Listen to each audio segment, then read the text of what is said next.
Au-delà des nuages, des vents qui grondent, sur terre, dans le ciel, le bout du monde, info qui tourne et qui résonne. Le Doc News capte chaque onde. Les nuages dansent le bas. Salut à toutes et à tous, c'est le Doc News pour de la news et c'est parti pour de nouvelles news. Comme vous le savez, actuellement Trump est passé président et je viens de tomber sur une news aussi que les clouds américains vont piquer un peu pour l'Europe, n'est-ce pas? À liker, partager et abonne-toi si t'es aussi nouveau sur la chaîne. Le cloud américain bientôt illégal. Trump ouvre la première brèche dans l'accord sur les données entre l'UE et les États-Unis. Oh putain, ça va être beau. Ça va être beau, ça va être beau tout ça. On va analyser un peu tout ce que dit ce truc. Depuis les révélations de Snowden, nous savons que les États-Unis se livrent à une surveillance de masse des utilisateurs de l'UE en récupérant des données personnelles auprès des grandes entreprises technologiques américaines, le Privacy and City Liberty Oversight Board, en gros le PCLOB, le principal autorité de surveillance américaine de ces lois. Le New York Times rapporte maintenant que les membres démocrates du PCLOB, officiellement indépendants, ont reçu des lettres leur demandant de démissionner d'ici vendredi soir. Cela ramène le nombre de membres nommés au-dessus du seuil pour le PCLOB fonctionne et remettre en question l'indépendance de toutes les autres organisations de recours exécutif aux États-Unis. Oh putain, ça va être un beau bordel. Oh putain.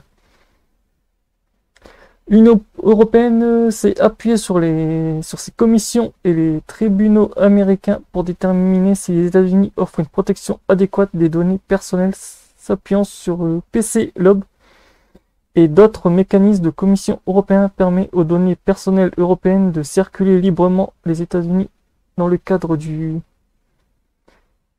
cadre transatlantique de protection des données, la TAB PDF.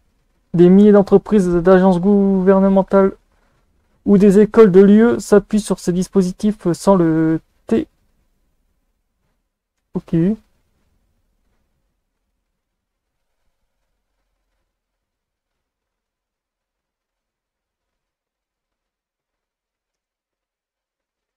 Ah, désolé, j'ai eu un petit souci de mon OBS.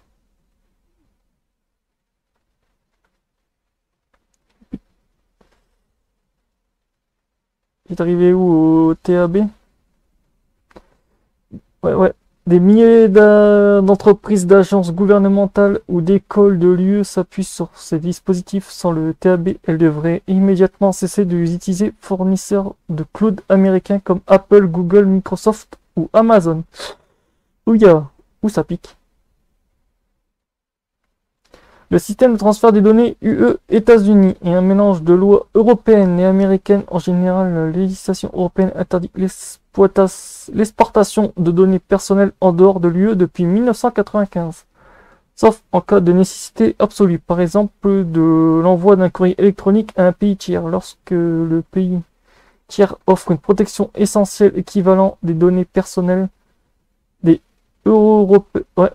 Européennes, les États-Unis, en revanche, ont des lois très strictes sur la surveillance de masse. Par exemple, le FISA 702 ou le PEO 12.333, qui permet au gouvernement américain d'accéder à toutes les données stockées chez Amazon, Meta, Microsoft, Google et toute autre grande entreprise technologique américaine sans motif probable ni l'approbation judiciaire individuelle. Par conséquent, la Cour de justice européenne a jugé à 2 reprises le Schrems 1 et le Schrems 2 que la législation américaine n'était pas essentiellement équivalent. Cependant, Ursula von der Leyen a incité pour qu'un troisième accord UE-États-Unis appelé Transition Data Private Framework, en gros le TDA-DFPF, soit adapté. Ah bah d'accord, un beau bordel.